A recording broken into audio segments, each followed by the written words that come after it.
BBL. Bana atwa BBL omuwala ava wano nga wazaala mwana wonga figa si amaanyi nnyo. Nafuna mu kasente n'agenda mu bazungu ne bamukwata mu figa nadda nga akawato. Numba. Nga akabiina ka shapinze bwe kati. Yes. Kakati ku street abantu bagamba oba oteereddwa mu bisavusavu. Era mbu abaana batandika dovuma obubina ba BBL obwo. Bavuma bangi anti waliwo batatereera. Kati abawala bakoze BBL bavuddeyo beerwaneko. Waliwo ebitatereera. Simanyi nsonga eyo weebeera saagala gibwako obujulizi. Naye nze kyensinga okumanya waliwo abatatereera ate Abannayuganda baagala nnyo. Atatereera atya? Waliwo we babateekamu hipusi eno n'ezimba waliwo nze omuntu gwe mmanyi sijja mwasanguza. Naye hipu emu yalemala. Abamumanyi bamumanyi. Naye omuntu teyenkana by the way. Hipusi ziba zenkana. Nkoze era nga mulema. Kati gwe wenkana.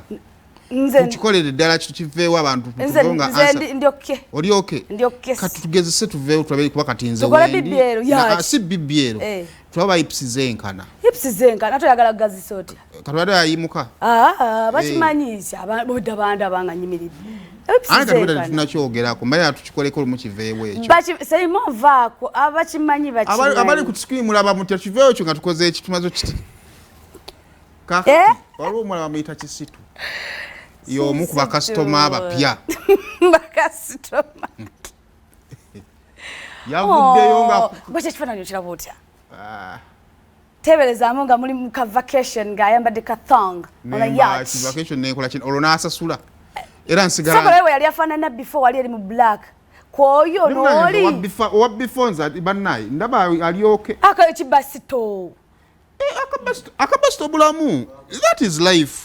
Yeah, that is life. Naye kati yaba tawulira yagambye nti insecurities ze yazikolako nti yaba teyeewulira. Omanyi Kisitu atambula n'awulira. Ati bangamba abaana ba BBL tebasobola tuula. Ate nga buyo yakoze ne video ng'atudde. Wali mu healing process. Kibatwalira emyezi ne Mami Deb yakyogerako. Mami Deb omutegedde? Omukyala. Ate ye yatunyonyola bulungi nnyo. Ne Bad Black yakyogeddeko kibatwalira ebbanga ddene nnyo. Ne Kisitu yakyogedde. Nti okutuula obulumi buba bungi kyemanyi kirabika wabasala. Naye Katonda kikyateeka mu kabina ekyo ekitawaanya ensi eno aveeyo akitubuulire. Waliwo gwe mmanyi ola kuwama story ki? Sooka otuwe kati eri yaluuku enkadde eno y'empya. Saymore ogenda neya black n'enkadde. Nze ndi ku nkadde. Nze njagala empya bannange.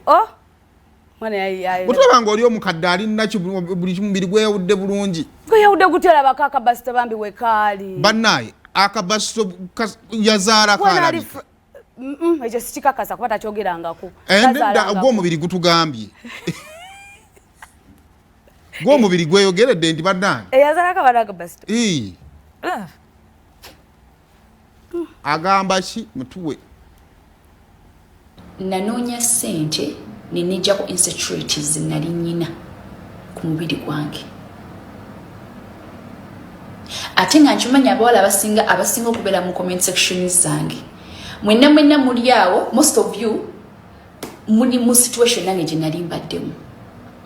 Oli mu comment section yange onvuma disrespectinga oli awo tudde n'ekibuto kyo wakulanga we weeyagalidde tomanyi nti oba maybe ate nga nawe nkimanyi nawe olubuto tolwagala tewali muwala alina kibuto kinene akyagala teriiyo kuba naye wali yagadde okwambala ka crop top wali yagadde okwambala ka body hugging dress ni tosobola naye ekibuzo kiri nti wemba nasobola ofuna ssente and I fixed my insecurities gonazifuna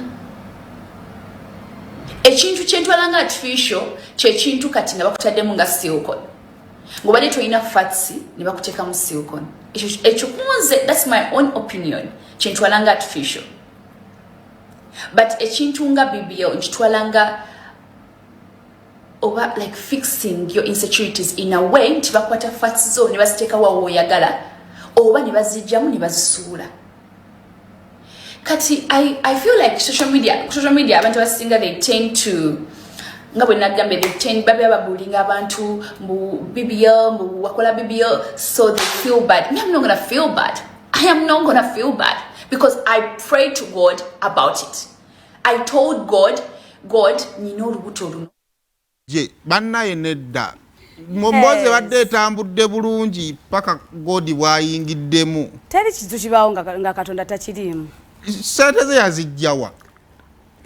Yazikolerera. She's a hardworking lady. Akolawa.